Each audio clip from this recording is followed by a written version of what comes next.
কাঁচা হলুদ কিভাবে সিদ্ধ করতে হয় এগুলো একবারে ইজি। কাঁচা হলুদ সিদ্ধ করার জন্য প্রথমে এই কাঁচা হলুদটা বালতিতে নিয়ে কয়েকবার ধুইবেন, 3বার ধোয়া ভালো। তোমার যতক্ষণ পর্যন্ত ময়লা না যায় ধুইবেন।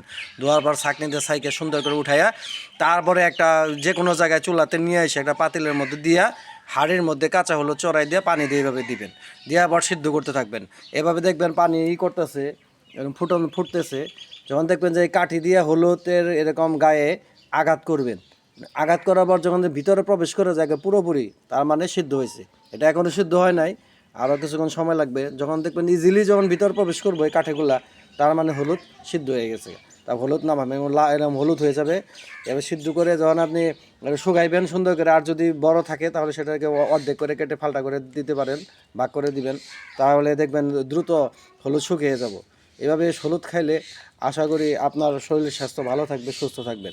বাজারে কিনে খাওয়ার থেকে এভাবে প্রসেসিং করা ভালো, কারণ বাজারে যখন হলুদ কিনবেন এই হলুদের মধ্যে অনেক ভেজাল আছে, অনেক ভেজাল দেয়, অনেক বালুও পাবেন, কিন্তু এখানে নিজে যখন করবেন তখন কখনো পাবেন না। এটা সুন্দরভাবে আপনি প্রসেসিং করে নিজে এটা হলুদটা ব্যবহার করতে পারবেন। আশা করি আমার ভিডিওটা ভালো লাগলে লাইক কমেন্ট করে দিবেন, শেয়ার করে দিবেন আর সাবস্ক্রাইব করে রাখবেন। ধন্যবাদ সবাইকে।